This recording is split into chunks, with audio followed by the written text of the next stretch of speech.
So, hello everyone, and welcome back to Fugitive Chef's podcast. Today we have Sandhya Kumar, and Sandhya is actually a fellow Indian, the first Indian actually on the podcast, which is funny because I have approached some, but somehow it happened to be that I didn't get anybody on board. Also, the first woman on this season, and that's quite unfortunate. I have to look for more female profiles. I think there's a big chunk of like women out there who are doing some great work like Sandhya. Sandhya will tell us more about what she does, but from what I know, Sandhya works at the Future Food Institute, which also is a coincidence because we work very closely with Future Food in many projects. I've worked with Alessandro and other people from the institute on projects primarily in Japan. We have a gastronomy innovation campus in Tokyo, and there we are working on the more food tech side of things, whereas Future Food is on the regenerative cities kind of things. But Sandhya, after all, is from what I saw from the website, you're a R&D chef and a food designer, and that's the whole point of the podcast, right? Because we have people who are into these, I would say, niche kind of jobs or also roles that have been made for these kind of profiles like us, right? But before we dig into all of that, Sandhya, I would like to know, how did you end up in food? Like, what was it? Where did it start? It's a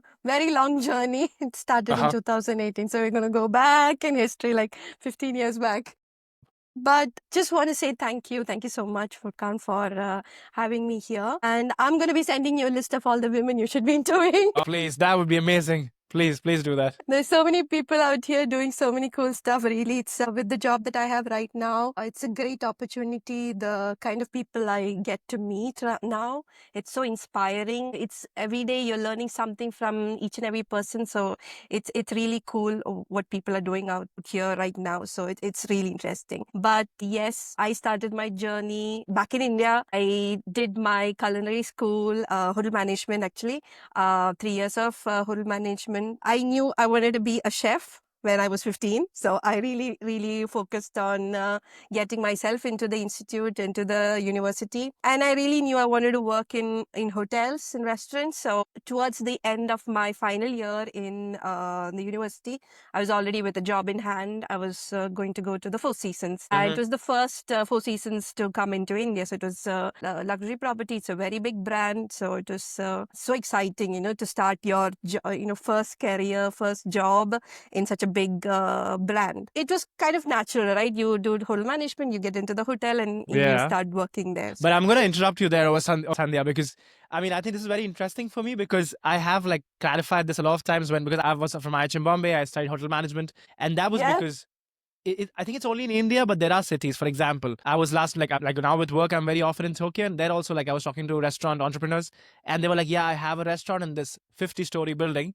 Whereas in Europe, that's the shittiest restaurant you can go to if it's in a massive building. And at the same time, in India, all the good restaurants are in hotels, right? Which is, I think I understand because that's the kind of clientele, who would afford that meal is living there. Exactly. So it's funny for me because we look up to these hotel restaurants, which I think do great jobs. But over here, you never look. There are very few exceptions in Spain, for example. You don't look at them as a reference of like the standalone restaurants are a thing, which is happening in India also now. But no, I just wanted to clarify this, that it's funny. True, very true. We both can now understand in it. India that you see, it's been the last maybe 3 or 4 years that you see standalone restaurants are coming up or popping up and having the same, talking point or stability that you see with the 5-star hotel. So getting into a 5-star or a big chain group meant that, okay, you have job security, you have, a good starting point. So that was established like that, 15 years ago. Oh, yes. So it was very obvious for me to get into one of those. It was either Four Seasons or it was going to the Oberoi or Taj, one of those large, that was the picture that was given. You never knew about Michelin restaurants. You never knew about standalones. It didn't kind of exist. That kind of culture didn't exist. So, and also staying with the company for a long time, right? So if you stay 10 years in the company, they show that, okay, you've been loyal. So you kind of stick to it and you don't kind of change jobs and jump from 2 restaurants to the other one. What you see now, it's not something that was very common back then. So yes, I started in 2008 with the Four Seasons, and I worked in that company till 2014. So 8 years I spent with the company. But the interesting part of me is I was already kind of stepping out of the kitchen when I was working in Four Seasons. So I was very passionate about photography. So I went to study photography. Since I was passionate about it, I was like, okay, let me just take it as a hobby, or, study something. So I went to National Institute of Bombay, National Institute of Photography in Bombay. And then was doing night shifts so that I could go to classes during the day. So this is how is kind of. So in a way, it was flexible. The hotel, I mean, my chefs are very flexible. Okay, you want to study? Okay, you go do. We can do. So 3-4 months, I was continuously doing night shift. I was only saying. Yeah, this is how I did. And I started photography. It was more of just to learn how to, get good pictures. It was never about food or anything, that perspective.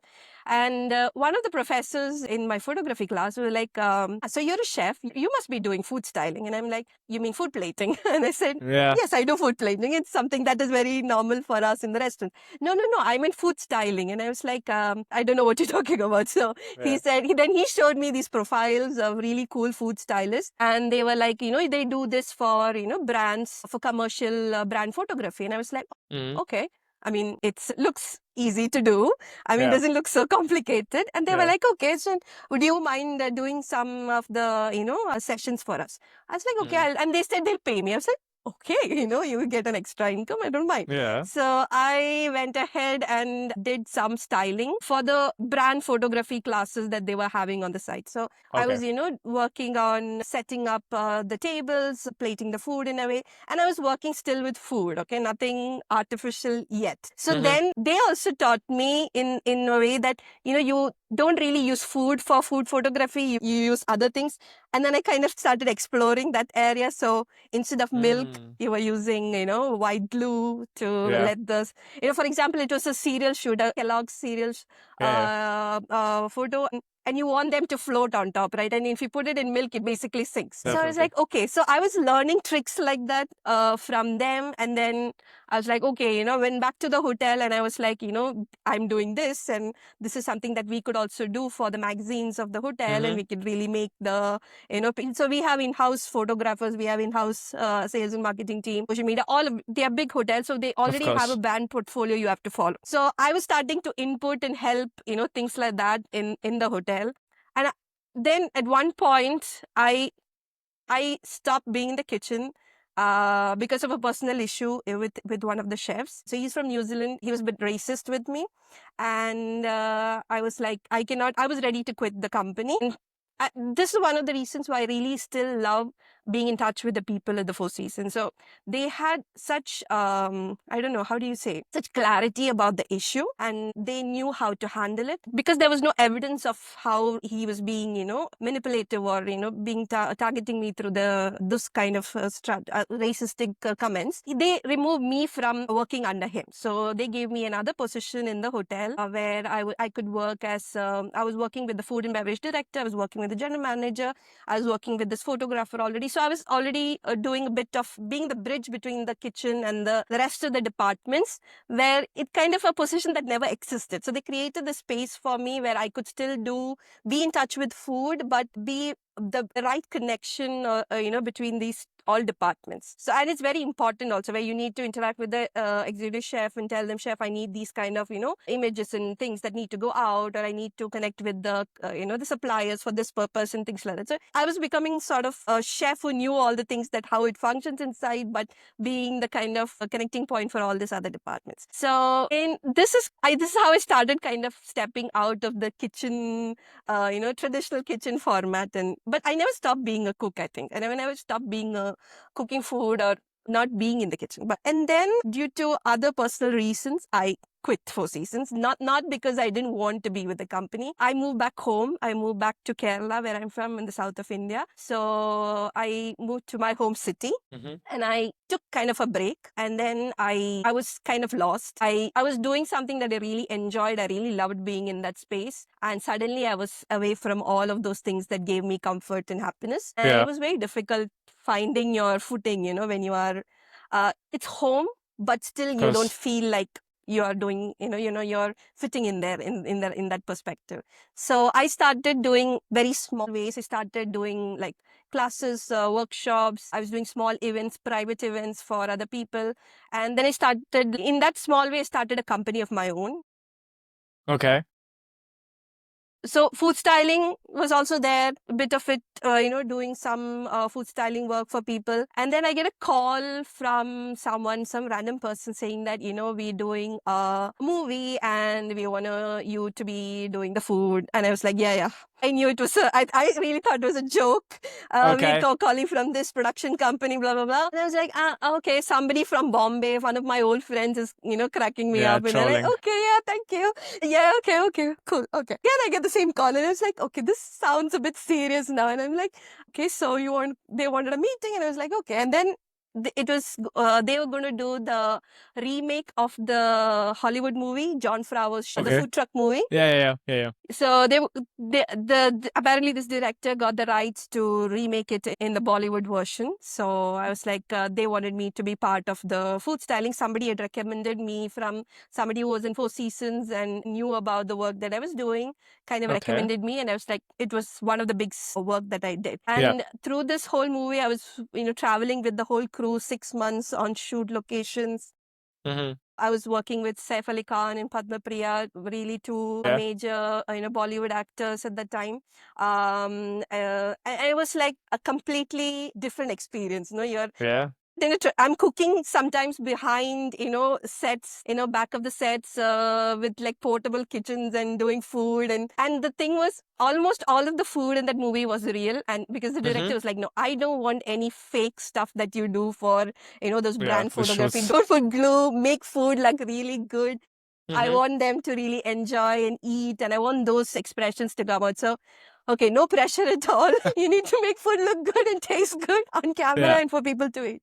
So that was really enjoyable, and it was something that I really loved doing. It was out of my comfort zone completely. Yeah. No kitchen to cook in, no faking stuff. So it was something very interesting for me. No, it's super funny. Like you've had a lot of pivots, right? You've had like so many pivots through your hotel jobs, and I mean, for It's me, it's not very interesting. choices, Yeah, no, it Yeah, just happens to it's be, not and I mean, choice. for me, Yeah, that's the I mean, interesting point that I think there's something natural in like something you do with food, that there are opportunities to pivot, and it's just the right people who know when is the right time to do it. But for me, it's interesting. I would like to like a little go back to hotels as such, because the reason I was, for example, I was never a big fan of hotels because I was in Grand Hyatt when I was doing the industrial traineeship in the second year, and then I had and then there's the typical management trainee programs, So I had one with the Park Hotel, I had with the Taj, and then there was OCLD and all these things. And for me, what happened is very early on, especially when I was in IHM, I started working with Alex Sanchez at the table together with college in the evenings, and that's when I got a touch of the things that I felt what he was doing, or the exposure he had. For example, being in a standalone was very different from what I felt hotels were looking me for. Like for me, in the interviews or in what was explained to me about hotels, I felt like they have people who can cook. They have people who can run their operations every day. They need somebody who knows how to use a computer. They don't need somebody who can make duty rosters, who can make, at least that was my perception of how hotel restaurants in India work. And that is a very unfair perception because I've not been in them working on payroll. So for me, I want to know that part, because for me, that's what drove me to say, you know what, I'd rather go to somewhere where I'm actually being a cook and not being also seen, because a lot of these hotels, what I felt is these cooks who have not gone through formal education have a very negative perception towards people who are coming from hotel management schools and entering these kitchens. So the politics is very high, the energy is not the best position to be in. So for me, it felt like a very big picture, and I'll be a small puzzle in the big picture, and I would rather be something big in something really small. So how was that experience for you of working in hotels? So that was the interesting thing about Four Seasons, wherein I think the level of the chefs in the kitchen were a bit different. So there was, yes, there were a few people who were coming from, not official training, or they were just cooks who just had experience and their food was, did the talking. But there were also people who were coming from, schools like us as well. And then that was the interesting part about Four Seasons, was like they didn't want to know whether you knew how to do an omelette, or they didn't ask you whether you knew how to do the the mayonnaise and the hollandaise. They didn't ask you. You come, you learn the way we do it, and so they put you through the training processes. They had a really cool onboarding process where in the 6 months, for me it was 18 months, because I did the onboarding for 18 months, where you go through every phase of the kitchen, every department of the kitchen, and it kind of gave me a good foundation. So I also did my training internship before with the Oberoi. So I saw the difference. I saw how different the way you were taught was. And of course, the politics is there. Being a girl is not easy. You were like one girl in that one whole kitchen. There was another girl in the Japanese kitchen, and there was another girl in the Chinese kitchen. Indian kitchen, no girls. Pastry, yes, you will find more girls in pastry, but this one. So if you talk more to a person, there is always like, Mhm. oh, she's always talking to this, there was always these kind of frictions that you kind of learn to navigate around. And Mhm. I think one being a girl and one being like very young in the industry, you find your ways to deal with these kind of situations and stuff. Mm. But luckily, I was in a very good company with Four Seasons, so I didn't really suffer a lot of those negative things. There were definitely were, Mhm. but not too much. Like for me, Yeah. the worst was being, losing my integrity was something that I wouldn't want to sacrifice on. So Mhm. that's where I stopped. I said I will quit because I can't work with this person, with this Mhm. chef, the person who was was picking and nitpicking on me for every single thing. Said I will not lose my integrity there. So that's when I decided I'm leaving the company. It's okay. I Yeah. had a good experience. It was already around six years by then with the company, and that's, I think they also saw how I was in the past year, so they believed in what I was as a person. So they gave me that opportunity. Okay, don't leave. Let's put you away from this whole situation. Mhm. And they gave me that position of being a coordinator, being the food styling, doing all of those things that I still love to do. Mhm. They gave that opportunity to me. And unfortunately, the guy who was targeting me lost his job in the next 6 months. So I was like, No way. can I go back to the kitchen now, please? Yeah, he lost it because Karma. he was for another issue where he was harassing another employee. He was, there was proof, and then he was sacked. Yeah. So in a way, I felt like I was not in a very toxic environment all throughout. So I had seniors or supervisors above me who I could approach and say, see, this is not working for me, or I Mhm. need to step away from this kind of a situation. I mean, we were still putting in 14 hours, 15 hours, long shifts, early mornings, night shifts, all of that was still there. But that Mhm. is something that I know I kind of felt it is part of the job, right? I mean, you are Mm. told that you don't have 8-hour shifts when you work in a hotel. It's Yeah. something that Yeah. comes as a disclaimer to your, contract, I feel. Those were not something that I felt was an issue. And I was young, I had the energy, I could work. I mean, I didn't mind. And I Mhm. felt like maybe if I stay that 1 hour extra, maybe the chef will show me how to really do the pizza dough, or the bread and this recipe, a special sauce or something like that. So you didn't mind. For the learning sake of it, you would give up that one Yeah. hour Yeah. where you just go back home or probably. No, totally. I think your experience is super enriching. I think it's very unique in itself because I mean it's very subjective. I think all experiences are subjective, and I think there's a lot of pros of working in Yes. hotels. Also, it's very organized. There's somebody to take care of. You have your uniforms ironed Yep. when you walk in. There's a lot of Yep. benefits of, and I think especially in a country like India, I feel a lot of people who I speak to now, friends from back during college days, I speak to them, and I think what also I think leads to people tending to go towards hotels is because at least in Europe where I'm right now, there is a basic healthcare structure, there's a pension plan, there's a government that cares for you or Insurance. has the resources to Exactly. care for you. PF.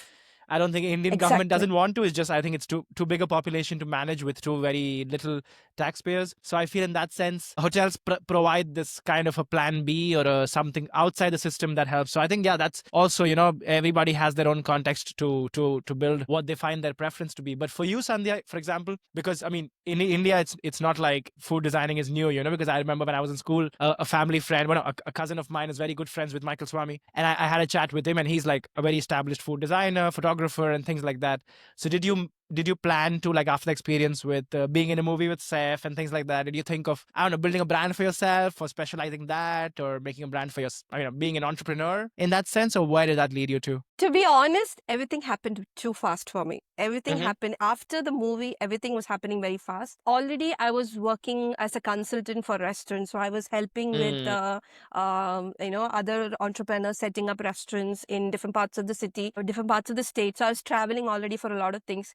When the movie thing came into the picture, I was luckily I didn't have any commitment projects in one location. So I was Okay. traveling with the crew. 6 months I was on road. So coming back, I think it was like, okay, you are on newspapers, you are on articles. It's like you have an explosion. People are just, they want to work with you. So Yeah. I was having a lot of TV commercials, doing TV commercials, photography. So it was work after work, and then consultancy also. That's when I did one big project for BMW, Mini Cooper. We set up the restaurant. They wanted to get into urban lifestyle. I mean, they have the car showrooms, and they want to plug in a cafe and a lifestyle part of it into it. And I designed the whole cafe for them. So all of this was just happening one after the other, where you didn't have the time to kind of reflect, is this what I want to do? I mean, is this the direction I want to go? I mean, I've been doing so many things. There was no moment to reflect. Right. So there was no moment to ask yourself, no moment to kind of evaluate or build a brand, or, I had the Instagram profile and I just kept sharing, making reels or photos, and that was it. That was the only kind of marketing or something that I did, because before I finish one project, I'm jumping to another one parallelly. So it was like that. The moment I stopped was during pandemic. So 2020, like, everybody was told to sit at home. So I was like, in a way, happy. Sorry to say this, but I was so happy that I didn't have to, run out of house and, drive another 4 hours to the next client. So it was good for 1 month, because then I again getting calls from my client. What do we do with the restaurant? What do we do with this? We are losing money. We're doing that. I'm like, okay. So it was like going back into that loop again. So it was like, okay, let's now switch to cloud kitchen model. Let's now do the delivery system.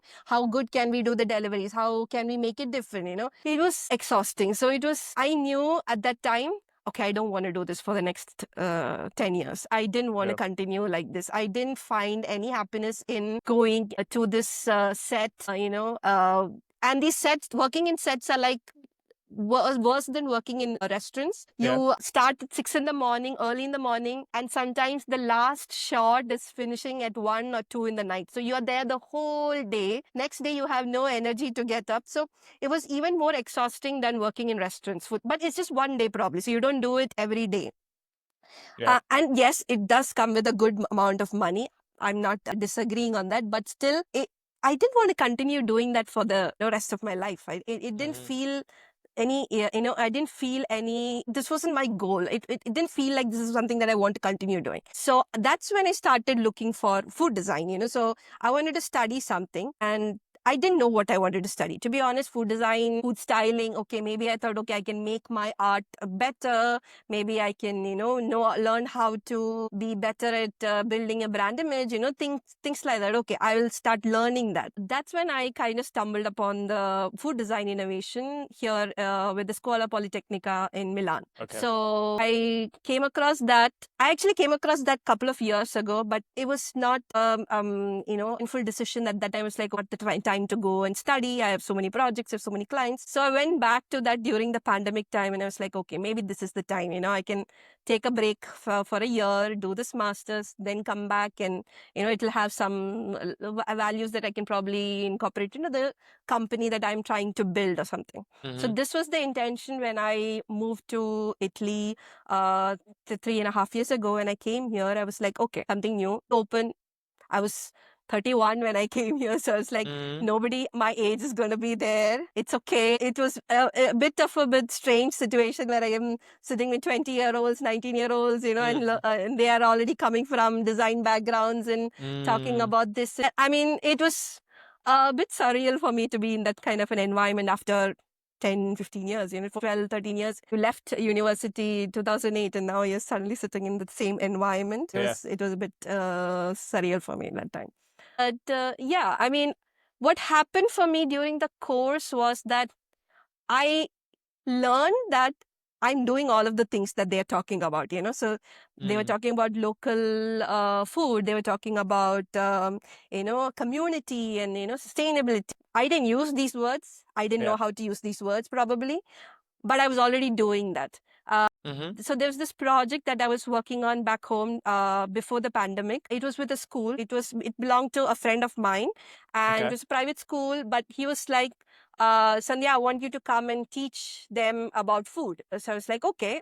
So the idea was to kind of set up a canteen where they start eating, early healthy food. Already the campus was on a zero waste, zero plastic. They had already those kind of ideologies. So just kind of easing into it. And so I went to each and every classroom, and I spoke to them about eating local, nutritional meal, healthy meals, balancing your food, why you need to eat your, jackfruit and mango and bananas and your beans. And it was very simple coming from my personal knowledge. I didn't study about the sustainability. I didn't study about the SDG goals that we are so focused right now on.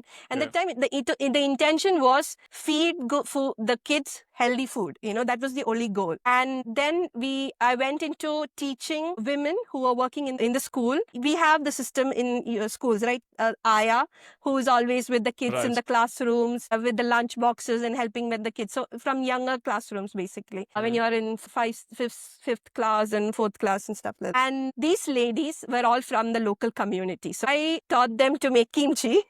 I taught them to make hummus, making balanced nutritional meals every day for lunch. So we set up a canteen where we removed all those fried food, the cutlets and the snacks that you have from bakery. All of that was omitted, completely removed. And this is the meat you will have every day. And the ladies, the chechis, were making the food every day. And they had these plates, so not to focus on plastic. We had those steel plates that can be reused. All these kind of, and there was a farm in the school as well. So there were vegetables like tapioca that were, taken from the farm. The students did farming there. So they were, taught all of these things. And at that time, I had no, official learning on SDG goals or sustainability. And I was doing these things, basically. When I came to Milan and I was doing all these professors then coming to talk to you about agroeconomy and, the sustainable agriculture and this and that. And I was like, okay, these are things that I've been doing there. But now I kind of got a structure to it. I kind of got defined, I got definitions for all the things that I was doing. So I was like, okay, maybe this is something that I can take back. So the goal was always go back to India, continue what I was doing. But now I have all this words new and, tools, ideologies that I can, new tools to kind of tell the way I am. The storytelling can kind of change, right? So the way he was talking about it. So, but then I had to do the internship as well with the masters. So when I was looking for the internship is when I saw Future Food Institute, but because one of the directors was also a professor there. So she was teaching us food design, of course. And then I was like, okay, because I didn't want to go back to a restaurant. I mean, they were offering a restaurant, because you're a chef, maybe you can, do your internship in a restaurant. And I was like, so you still come from that mentality. No, I don't want to work in a standalone restaurant.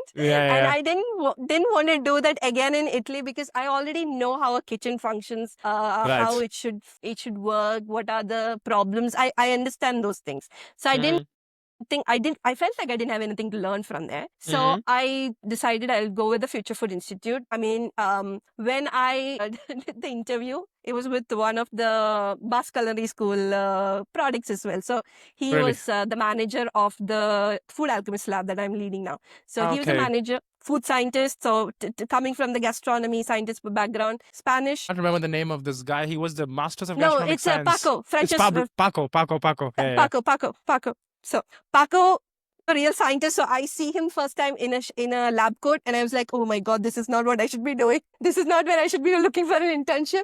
And he was talking to me about Aspergillus oryzae and Rhizosporus, and I was like, can't even pronounce those things. So he told me to go back to kind of research. So never done research in my life. I mean, in terms of scientific research, never done scientific research in my career. So I went back and, it was completely new. Everything that I explored, learned was completely new for me. And he was like, this is what I want. I don't want you to come with a science background. I don't want you to tell me which bacteria, which fungi, nothing. I want what you have. So I was like, okay. So it felt a bit more easy into getting into the job there. So I did my internship. I learned everything about fermentation that I right now do from there, from the Future Food Institute, from Francisco, from Paco, about fermentation, about handling bacteria and working with fungi and koji and miso and everything that I know right now is coming here and learning. So for me, the journey, I don't think I took those, okay, this is what I want to do. It just came to me in a way and I just went with it. And it was my instinct that think, okay, I want to do this and I don't want to do this. This doesn't feel right. This is what I feel I think I can do. I will try it. So it was kind of carving my own way or path towards things. And it kind of fit in. If I felt comfortable, if I felt like I'm doing good, I kind of stuck around. And I think that's what I've done. I've been here for the last 3 years, 3.5, 4 years now. And now I'm at this place where I'm leading the Food Alchemist Lab, and I'm working with scientists, and I'm working with anthropologists. I'm working with, indigenous people. I'm working with so many different backgrounds, and it's only been enriching every step. So I don't really have any kind of this thing that the hotel industry didn't do me good, but it gave me all the right foundation, or the right things that I needed to be here right now, I feel. Of course. Yeah, yeah. And for you, I mean, would you recommend? Because I think it's super interesting, because there are people who are like interested in food design, like we have a master's over here now, which we have seen like students from. There's always curiosity about like how food design works. But I would love to know like your experience, how the course was, and how much of design, like, because you have faced that firsthand, like how much design do you need to know to get into a course of that sort? Would you recommend that to somebody who's, say, in your position before doing that master's? The thing is, I felt like a lot of people my personal thing was, for me, it was good because I was doing things without knowing what I was doing, right? So I didn't have that structure. I didn't have that storytelling knowledge. I didn't have, this is the way you communicate about sustainability. This is what sustainability is about. I didn't have these tools that you have right now. And it kind of empowered me.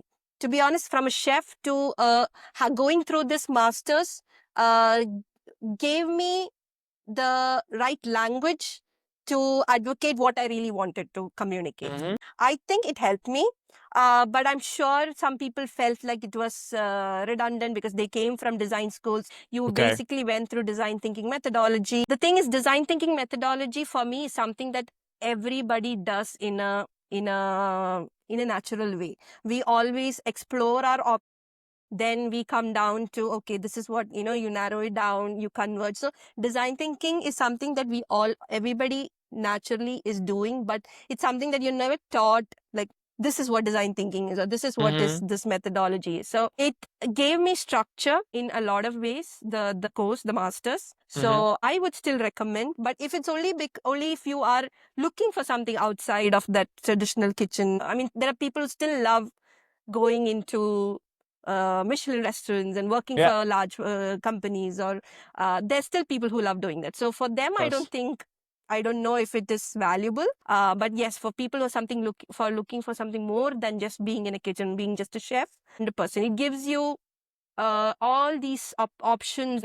Okay, I want to work on food culture. I want to work on food identity. I want to work with the experiences. I want to work in, connect people through education. So you understand there's so many parallels. You can still work with food, but in different ways. So I think that kind of opens up when you do this kind of a master. So definitely. I know BCC started this year, right? I mean, this last year with the master's program. Yeah, with Elsa. Elsa is a food designer. She's leading this program of food design. Yeah, I think it's a very different view on food design, very much based. I would say it's not so much about connecting cultures and anthropology. It's more about, I think it's more about experience based. So like we are doing projects which are like, say, we made a clinic for sugar detox. So how sugar can be lowered just by sensory science. So it's a lot of combination, I would say, not just food design, but sensory science, and how you play with colors and textures and things like that to kind of change behavior. But it's super interesting for me, this new, and it's correctly what you said. I think chefs do bring a different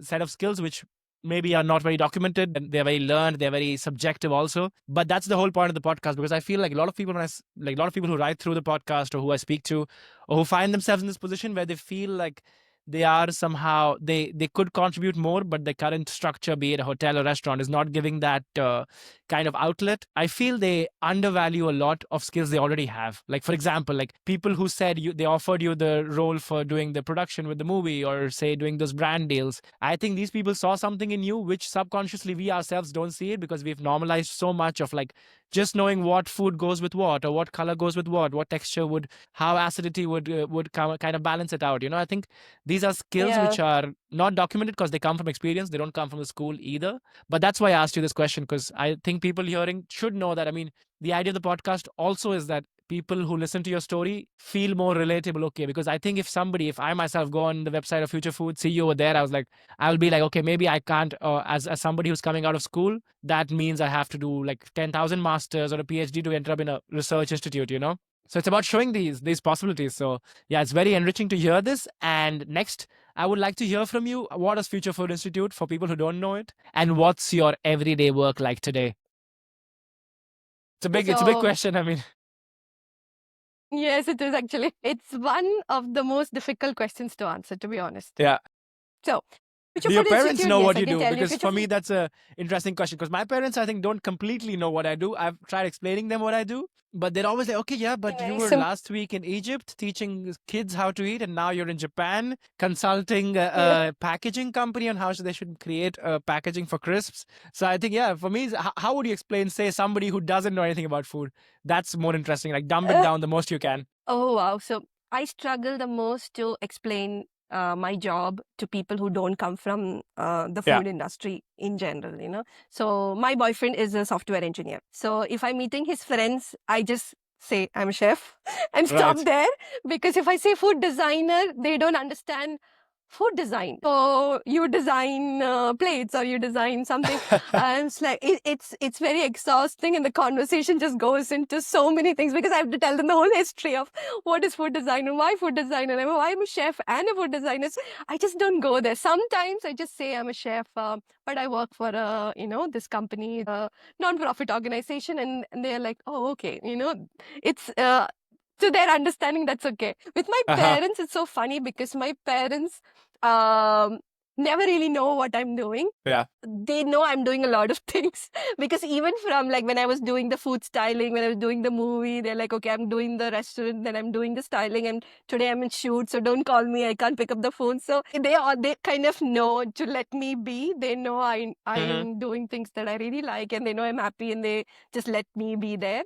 They know I'm working for this company called Future Food Institute. She's teaching, she's cooking, she's fermenting. So they understand fermentation. My Uh-huh. mom really curious about kombucha, and Uh-huh. she's done kombucha when she was a very young girl. So she was like, I know this, and there is this, skin that forms on top. I played with it. And so I was like, so there are a lot of connections that I do have with them in that terms of way. But really the core of my what I'm trying to advocate, probably Mm-hmm. not so much, because Mm-hmm. if I start telling to them about the policies and the politics of about it and the food systems, it's just gonna be like an argument back and forth, and Yeah. sometimes it's difficult. So I don't go into that when I'm in with family. Mm-hmm. So, but to kind of tell you what Future Food Institute is, so Right. it's a non-profit organization. So we work in the parallel of food systems, of course. So we work on a lot of projects related to food system. Mostly our focus is on regenerative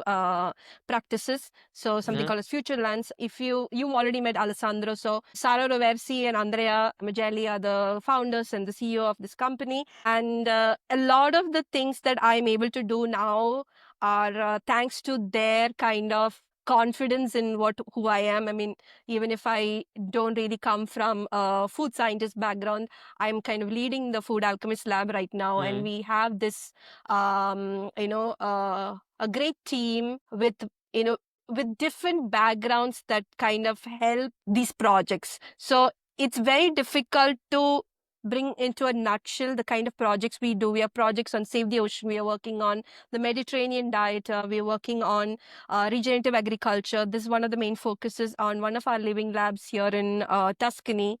In Mm-hmm. Bologna, we work a lot on food innovation, but not in the tech perspective that how you are having there, but Mm-hmm. more on food science and gastronomy. So we do work on new product developments. So one of the focuses for the Food Alchemist Lab is working on creating new products for CPG companies, Okay. corporate companies. I mean, in companies like Barilla and Dole or Nestle, as you say. But Mm-hmm.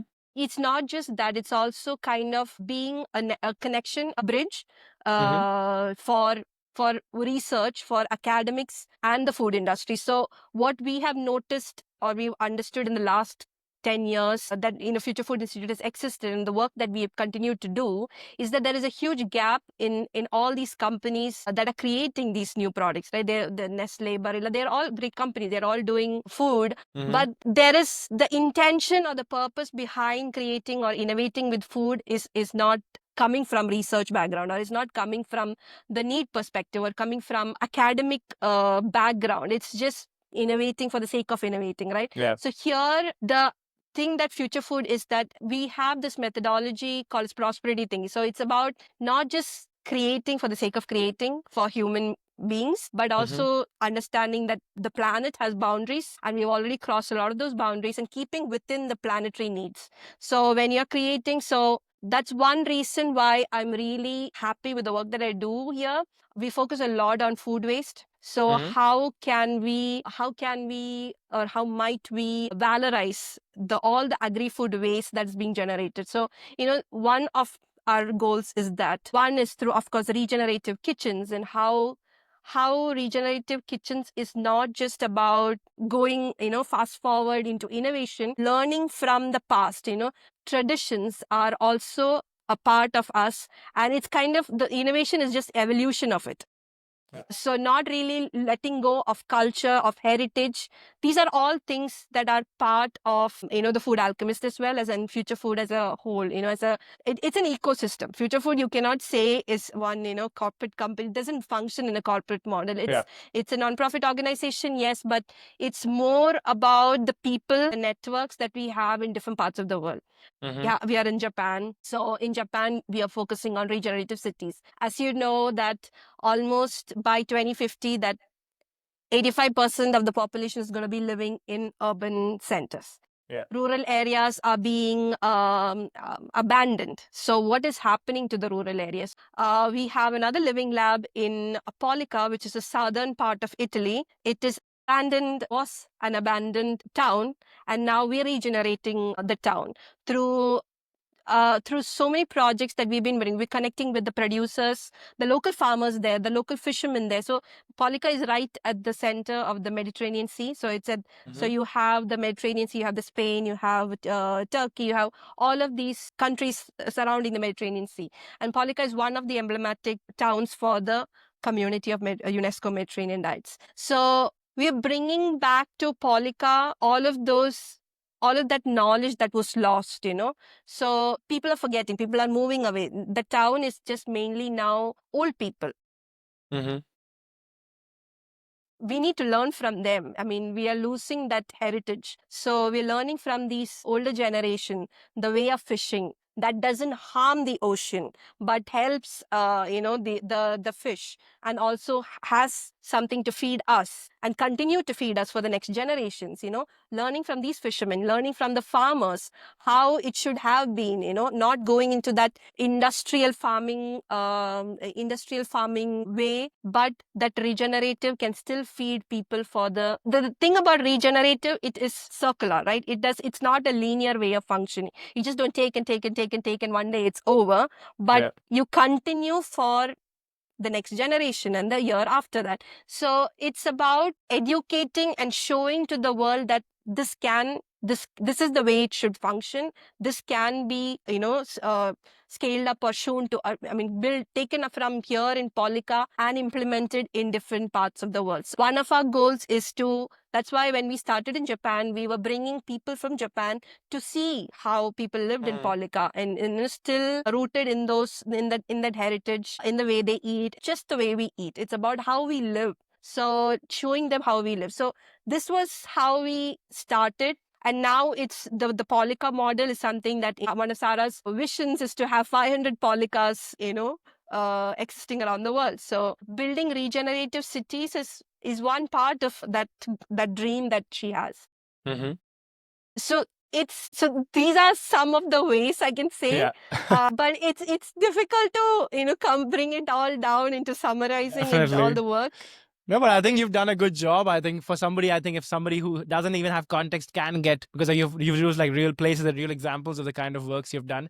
And that's super interesting for me also to listen that somebody who comes from like hotel kitchens, then into food photography and styling is on this board of, because mostly what happens is these kind of platforms or these kind of associations where you have these food policy making or all the gastro diplomacy and things around it, it is mostly full of people with, I don't know, historians and archaeologists and anthropologists and sociologists, which I think is very important. But again, you can't miss out the the person who's worked closely with food or somebody who has like lived experience with food. So for me, that's very interesting. And that's again, one of the purposes of the podcast to make people listen and hear that it's people like you, and there are many more out there who are working with food and who have these priorities or have these ethics, and I want to invite them to like say write to institutions you want to work with, and maybe this position doesn't exist, or maybe they are not looking for a chef as per se, but I've known people who've made place for themselves in these institutions just by persisting and saying that, you know what, I can contribute something, and there's a whole methodology around it. So it's very inspiring to hear what you're saying, Sandhya. And for yourself, like now after having so many pivots, and also like starting into pivots like say food photography, where you were happy and it felt like a good escape, and then you got tired of it, and things like that, of knowing somebody who's creatively hungry and gets and reaches the epitome of whatever you do, what's next for you? Where do you see yourself? What directions do you want to take after this? At this moment, I think I still feel like I have a lot to do. Uh-huh. I mean, last week we were doing the gastro diplomacy boot camp in Polika. So we had people coming in from US, the Culinary Institute of America. It's so interesting. So we had 6 students coming in from the Culinary Institute of America. We had 3 indigenous people coming in from Amazonia. So it was very interesting, enriching. Each and every conversation you felt like you didn't have enough. You need to more. You need to have more of these conversations. You want to talk about this and you want to talk about that, because you're having so many connections back home as well. I don't know how much, but we had so much similarity with Brazil. I mean, for me, Kerala, I was connecting so much with Brazil because in terms of the biodiversity, the way they eat, the culture. And I was like, okay, we eat this as well. We cook it this way, we use this as an ingredient, and we use this spice as well.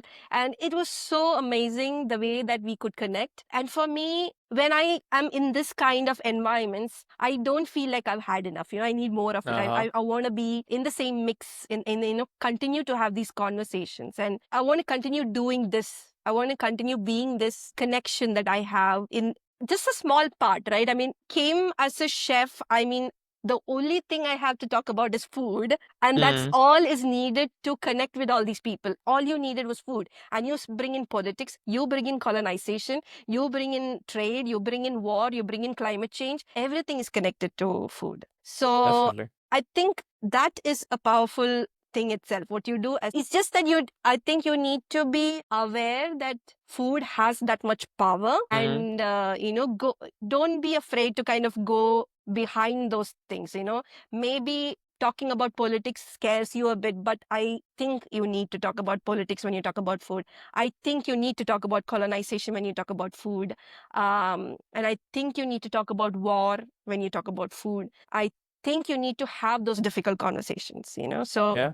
And being chefs, we have that power. Okay. That's the thing. We have that power. We don't know that we have that power. It's only when you're put in these kind of environments that you realize it, and you're like, wow, I can talk to this person about colonization that happened 100 years ago, which is still happening. It's so sad that it's still happening. Yeah. I don't think I want to go away from this kind of a space for at least for another a few years, for sure. Yeah, no, it's very interesting to see that you're in a position where, I mean, the fact that you're not done with it is because it's so different and so diverse and so many different challenges coming up every day in the kind of job you do. And I think it's a great position to be in, where you can, I mean, you have projects which are time bound, but you have time to switch between them and change, kind of refresh yourself into something interesting, And just to wrap this up, Sandhya, I wanted to ask you. Yeah, I can completely relate. And that's beautiful, I think, because you get to like relearn, re-explore, also redefine your priorities, redefine what you believe in. I'm still creating exactly. food, and I'm still creating food. I mean, just that now my ingredients are, bacteria and fungi, probably. Definitely. It's just that is the evolution. It's still food. I mean, I'm still cooking, and I'm still have these experiences. I talk about this on the table.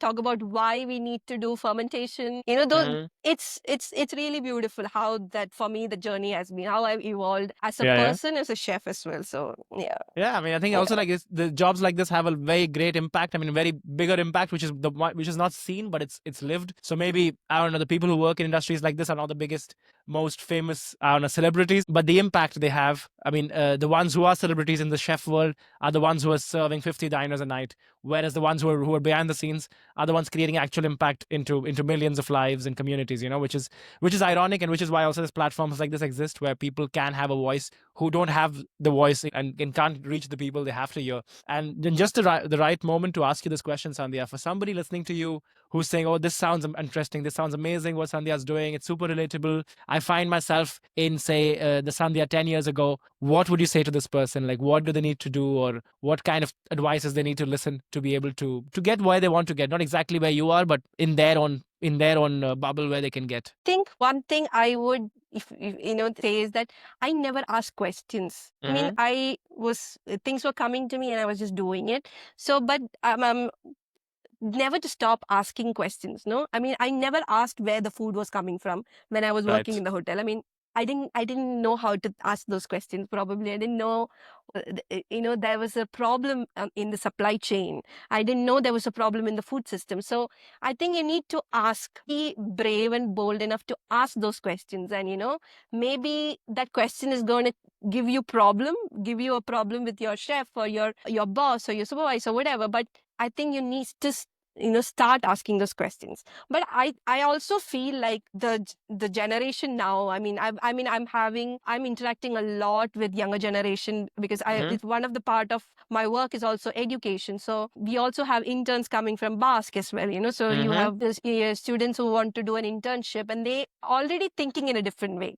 When they make the choice to come and do an internship with Future Food Institute, they already stepping away from, I don't want to be in a Michelin restaurant. I want to do something different. There itself, they've already made the choice. So I don't think this generation needs much of an advice. I don't think they are afraid, or they already have that in their mindset. They want to be regenerative. They are not just they're curious about fermentation. They are curious about anthropology. They're curious about the food waste. So it's already that momentum has happened, which didn't happen for people coming in from my generation. A decade ago, we didn't discuss these things, but now everybody's talking about it. I mean, maybe it's social media, maybe it's the way things have changed, maybe it's that crisis is in everybody's plate now. Right. So that people are out there doing what they think is right. So I don't feel like I have much to, kind of encourage them. They're already in the right direction. I just hope I can also inspire and learn from them as well. Sometimes you lose the courage, and then these younger generation gives you that, to keep going on. You're doing is so amazing. Somebody just coming and telling to me, who's just coming out of CIA and telling me, oh, this is so cool what you're doing. That's enough, that's kind of my fuel to go forward for the next 6 months or 1 year. Definitely. Probably. So it's very positive to hear. I'm very much in agreement with what you say about the comments you've made. And I mean, there's so much negative happening in the world that it's positive to see that there is these small circles where these things are happening, and the future does look promising. I think with institutes like these in the right place with the right people in it, I feel these small impacts will lead to a bigger, greater future, which we really need at this moment. So thank you so much, Sandhya, first of all, accepting this on such a short notice, for giving your time. I bet you've inspired a lot of people listening to this, and yeah, I hope we run into each other. I would love to. Yes, if you are ever in Bologna, please definitely come to the lab. We'll show you around our cool little secret cave that we have in the basement. Definitely looking forward to that. But yeah, thank you so much, Sandhya. See you. Thank you. Take care.